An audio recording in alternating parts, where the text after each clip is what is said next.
Halo guys, halo teman-teman. Kembali lagi bersama saya Konstantin, dan di video kali ini kita akan melanjutkan tutorial kemarin. Di video kali ini kita sudah bisa membuat langitnya untuk berputar ya, menggunakan kamera, serta si player juga sudah bisa berputar atau bergerak maju dan mundur jika kita tekan panah atas dan bawah, dan kamera juga bisa bergerak ke kanan dan ke kiri. Setelah itu yang akan kita lakukan selanjutnya adalah membuat enemy agar bisa lebih ada tantangannya. Di sini agar supaya cepat silahkan kalian copy objek player komponen saja. Setelah itu kita beri nama enemy. Setelah itu di tagnya kita ubah atau kita tambahkan enemy agar nanti tidak mengulang-ulang.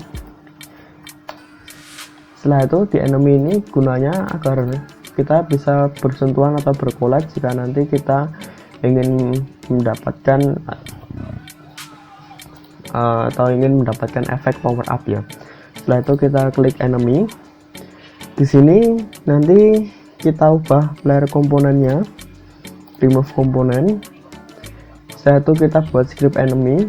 Caranya klik create C# script, kita beri nama enemy new atau enemy saja. Kita drag and drop. Di sini kita buka terlebih dahulu. Maka di sini hal pertama yang akan kita lakukan adalah untuk membuat kecepatannya terlebih dahulu karena kita ingin bergerak. Setelah itu kita definisikan rigid body seperti biasa, dan kita definisikan player karena kita ingin mengambil komponen di player kita ya, terus khususnya untuk mengambil komponen lokasi. Maka kita seperti ini, game object player. Di sini kita definisikan rigid body.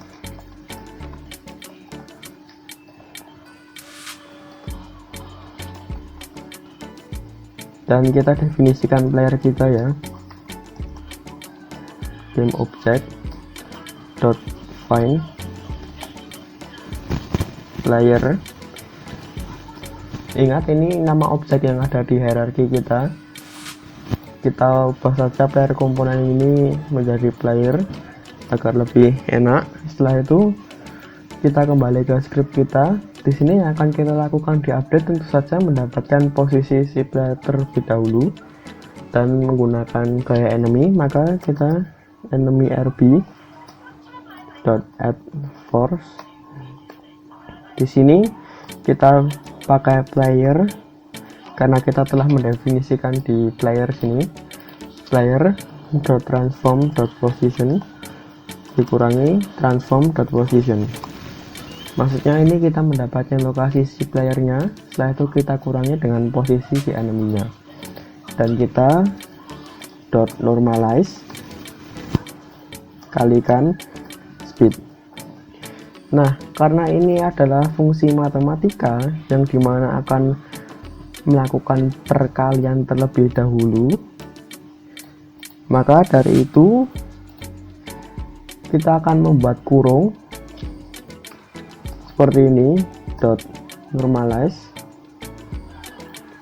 dan kita tambahkan kurung di depan agar kita bisa mengeksekusi yang minus ini terlebih dahulu. Nanti jika tidak, maka akan enemy-nya menjadi bergerak sangat cepat dan membabi buta. Setelah itu yang akan kita lakukan selanjutnya adalah kita save dan kita kembali ke Unity kita, dan kita definisikan kecepatannya. Di sini kecepatannya silahkan disesuaikan dengan keperluan masing-masing. Misalkan kita beri contoh 5.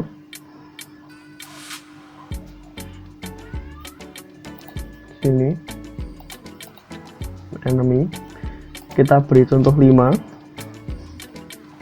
Setelah itu jika kita play, maka kita akan mendapatkan hasil si enemy akan mengikuti kita. dan kita sudah bisa seperti membuat AI.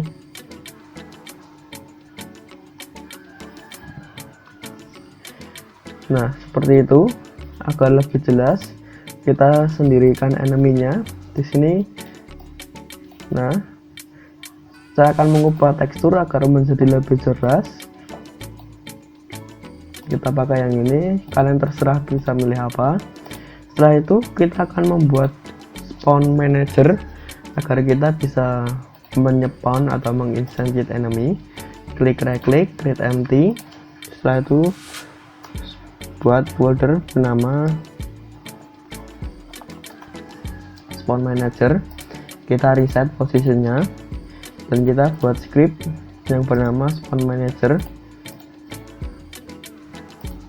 Jika sudah, kita masukkan di sini, kita buka script spawn managernya terlebih dahulu.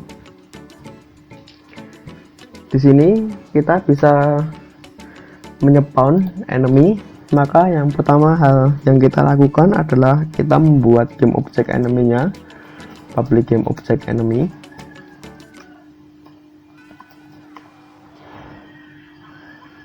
Enemy prefab. Kenapa tadi ketika di script enemy-nya ini kita tidak menginisialisasikan si player? Karena kita hanya ingin mendapatkan posisi si player.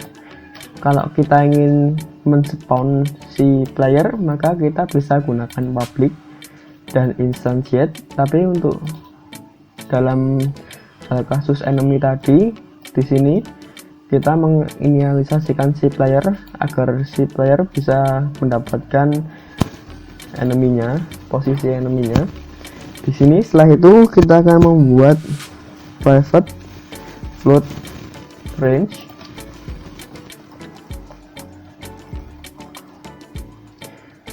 Defaultnya. Setelah itu kita akan menginisialisasikan di start, yaitu instantiate, karena kita ingin menginstantiate enemy. Setelah itu enemy prefab,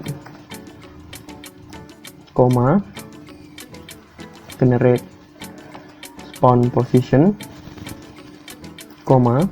enemy prefab dot quaternion atau transform dot rotation.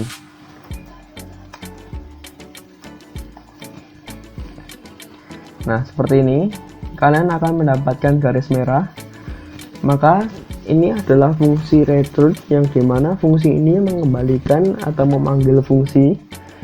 Kita ini layaknya sebuah void update ini, maka kita membuat generate spawn position.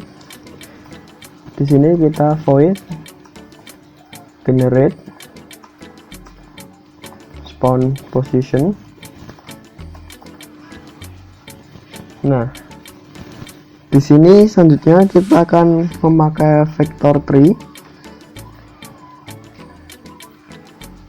Kita akan memakai vector tree, maka yang akan kita lakukan adalah private vector tree. Dan kita di sini masih mendapati garis merah. Kita nanti akan menggunakan metode return yang dimana memiliki metode kembalian. Kita akan definisikan terlebih dahulu float spawn pos x sama dengan random.range. Kita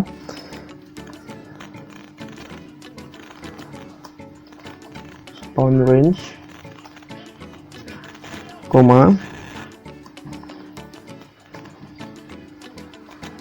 seperti ini. Setelah itu kita bergerak di Z, maka kita menggunakan di Z tentu hal yang sama. Tujuannya agar tidak melebihi spawn seperti ini. Setelah itu yang selanjutnya kita lakukan adalah mendefinisikan vector tree random pos.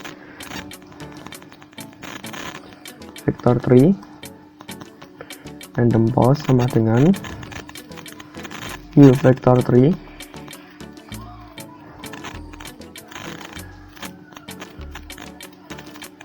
spawn pos x, 0,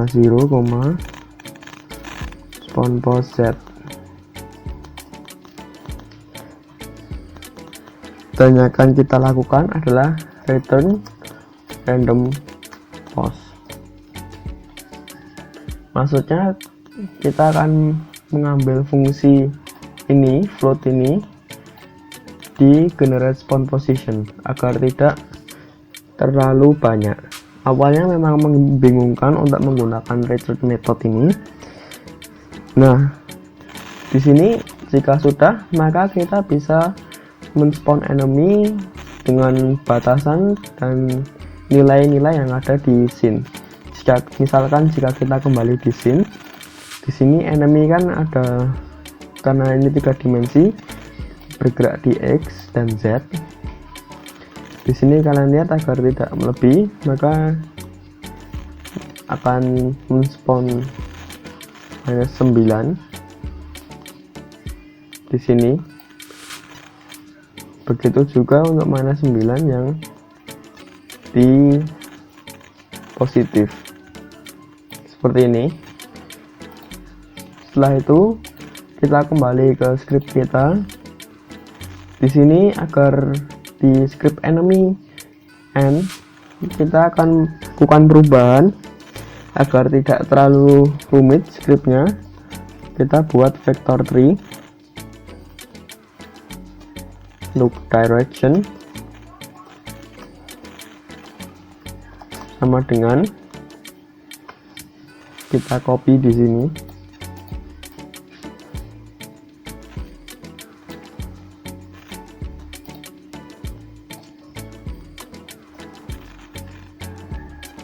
Dan kita pakai look directionnya.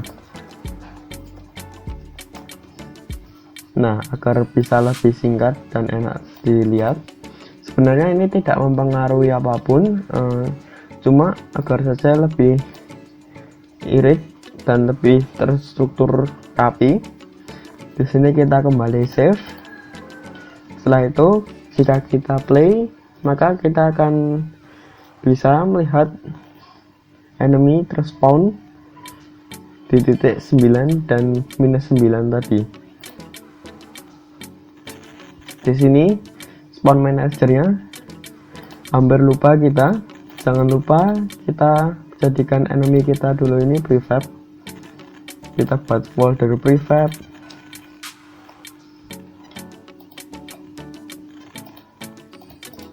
Di asset kita right click, create folder bernama prefab. Setelah itu di sini kita masukkan enemy kita hapus yang ada di hierarchy, dan kita masukkan di spawn manager objeknya seperti ini. Dan jika kita play, maka kita akan bisa melihat hasil dari enemy yang telah kita buat tadi. Nah, enemy bisa mengejar,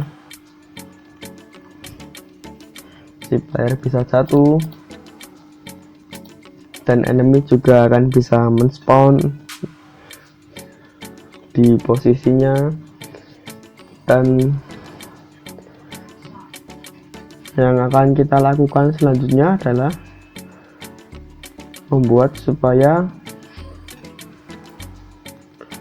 kita bisa menambahkan power up tenaga, supaya kita akan menghadapi jumlah banyaknya enemy agar bisa lebih mudah. Oke, mungkin segitu dulu dari saya. Mungkin jika ada yang belum paham, mohon maaf. Jika ada yang ingin ditanyakan, silahkan sampaikan di kolom komentar. Dan terima kasih telah menonton video ini. Jangan lupa tinggalkan klik like, share, dan subscribe tentunya. Dan jika bermanfaat, silahkan kalian bagikan ya kepada teman-teman kalian. Sampai jumpa di tutorial Unity Indonesia selanjutnya. Kita akan melanjutkan tutorial kita. Terima kasih.